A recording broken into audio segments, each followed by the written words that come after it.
जय भीम साथियों, आज आपको एक कहानी से रूबरू कराऊंगा, एक सच्ची कहानी से रूबरू कराऊंगा।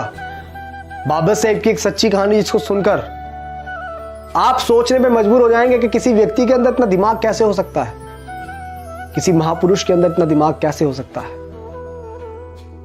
मैं चाहूंगा आप इस वीडियो को पूरा देखें। जब बाबा साहेब लंदन से बैरिस्टर बनकर पहली बार भारत वापस लौटे और जब उन्होंने कोर्ट के अंदर, कचहरी के अंदर कदम रखा, तो लोगों ने, जितने भी कोर्ट के अंदर और वकील थे, सबने बाबा साहेब को देखकर यह पहचान लिया था कि ये तो वही है जो महार जाति का व्यक्ति है। और ये आज काला कोट पहनकर हमारे कचहरी के अंदर आ गया है। और बाबा साहेब वहां जाकर अपना ठिया ढूंढने लगे। सबके पास अपने अपने ठिए होते हैं बैठने के लिए। जब बाबा साहेब को कोई ठिया नहीं मिला और बाबा साहेब जब ढूंढ रहे थे, तो जो दूसरे वकील थे उन्होंने बाबा साहेब की ओर टोंट कसते हुए, बाबा साहेब की ओर चिड़चिड़ाई मारते हुए बाबा साहेब से बोला, अरे ओ बैरिस्टर, तुम तो बहुत पढ़े लिखे विद्वान हो, तुम्हें क्या जरूरत है कचहरी के अंदर बैठने की, तुम तो बाहर भी कहीं ठिया लगा लोगे, तुम्हारी दुकान चल जाएगी। लेकिन बाबा साहेब ने उनकी उस टोंट मारने को गलत नहीं समझा। बाबा साहेब ने उस बात का बुरा नहीं माना और बाबा साहेब मुस्कुराते हुए ये बोले कि तुमने ठीक कहा। और बाबा साहेब कचहरी के बाहर एक जगह जाकर अपना ठिया बाबा साहब ने जमाया, साफ सफाई करके बाबा साहब वहां बैठ गए।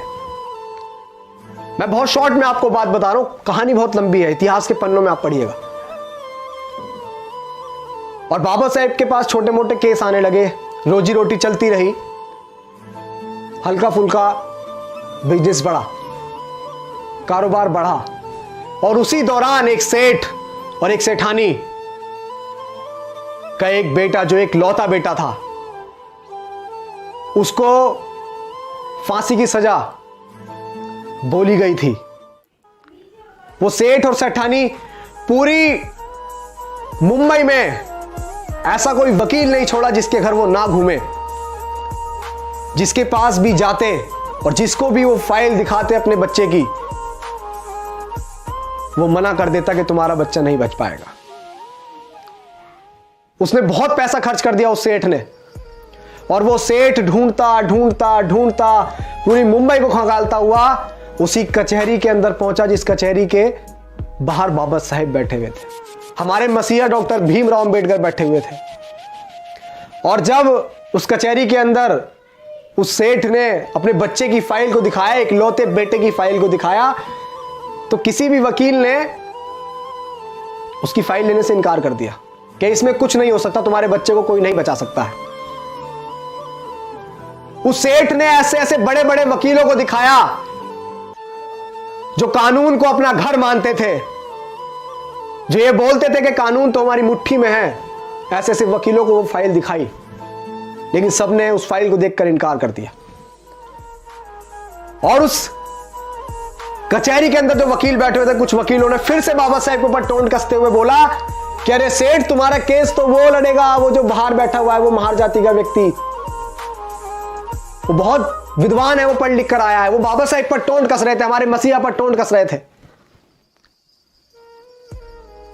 वो हमारे मसीहा पर चिड़चिड़ाहट मार रहे थे। और जब, क्योंकि सेठ जो है वो मन से रो रहा था, उसे एक आशा की किरण चाहिए थी बस, क्योंकि उसका एक लौता बच्चा जिंदगी और मौत के बीच में अटका हुआ था। और जब उस सेठ ने सुना, उस वकील ने उस सेठ से बोला, तो सेठ उसकी बात मानकर वहीं पहुंच गया बाबा साहेब के पास, और उसके बाबा साहेब के चरणों में जाकर वो जा लौटा और बोला कि हे बैरिस्टर, हे बाबा साहेब, मेरे बच्चे को बचा लो।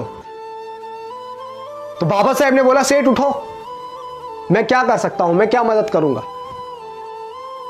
ये फाइल तुमने किसी और व्यक्ति को, किसी और वकीलों को दिखाई होगी, उनको, उनके पास जाओ, मेरे पास क्या करने आए हो, मैं क्या करूंगा, मैं तो एक महार जाति का हूं, मैं क्या करूंगा, मैं तो नीच जाति से हूं ना। सेठ, आप बड़े बड़े वकीलों को दिखाओ।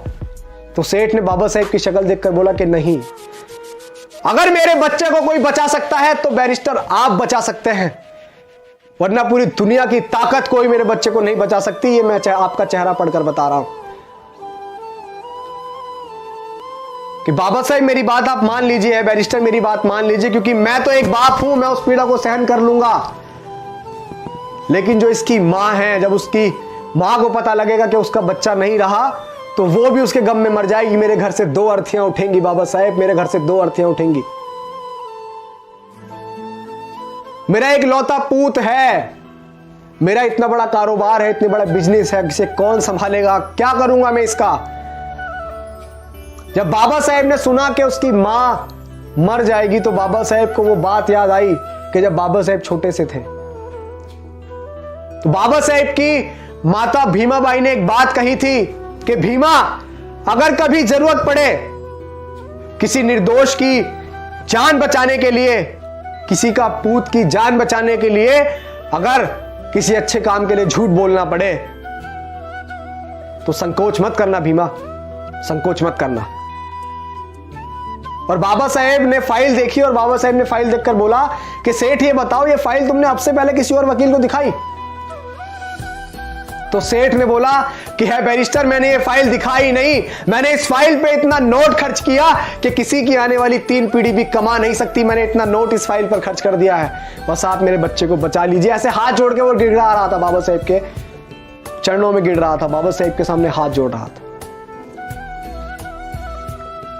और जब बाबा साहेब ने उसकी पीड़ा सुनी, उसकी फाइल देखी, तो बाबा साहेब ने बोला कि जाओ सेठ, मैं तुम्हारे बच्चे का केस लड़ूंगा, जाओ। और जब बाबा साहेब माने केस लड़ने को, तो वो सेठ बहुत खुश हुआ और उसने बोला कि मुझे यकीन है बाबा साहेब कि मेरा बच्चा अब बच जाएगा। जिंदगी और मौत में मात्र 10 दिन का फासला था, फांसी को 10 दिन बचे थे। कचहरी लगी, अदालत लगी, कोर्ट लगा। आप सुनिएगा बड़े ध्यान से कि किसी व्यक्ति में इतना दिमाग कैसे हो सकता है। हम क्यों बोलते हैं कि हमारे जो मसीहा, हमारे रहबर बाबा साहेब डॉक्टर भीमराव अंबेडकर जैसा दुनिया में और कोई नहीं हो सकता। ऐसे ही नहीं बोलते हम ये बात इसीलिए बोलते हैं क्योंकि उन्होंने ऐसा करके दिखाया। उनके दिमाग की बड़े बड़े लोग दाद दिया करते थे, किसी व्यक्ति के अंदर दिमाग कैसे हो सकता है। कोर्ट लगा, कचहरी लगी, कोर्ट के अंदर तो दोनों पक्षों के वकील आए। जब बात बोली गई तो जज ने बोला कि अंबेडकर तुम कुछ दलील देना चाहोगे? तो बाबा साहेब ने बोला कि नहीं जज साहब, अपना फैसला सुनाइए आप, मैं कुछ नहीं कहूंगा। आप सोच रहे हैं, अब वो सेठ बड़े संकोच में था कि ये इसने तो बोला था कि मैं तुम्हारे बच्चे को बचा लूंगा और ये कोर्ट में कोई दलील भी नहीं दे रहा है। तो बाबा साहेब ने बोल दिया कि जज साहब आप फैसला सुनाओ। और वो सेठ अपने मन में कह रहा था कि अंबेडकर तुमने हमारे साथ अच्छा नहीं करा है बैरिस्टर, मैं बड़े आस के साथ तुम्हारे पास फाइल लेकर आया था, मैं तुम्हारे चेहरे को देखकर कह रहा था कि तुम मेरे बच्चे को बचा लोगे।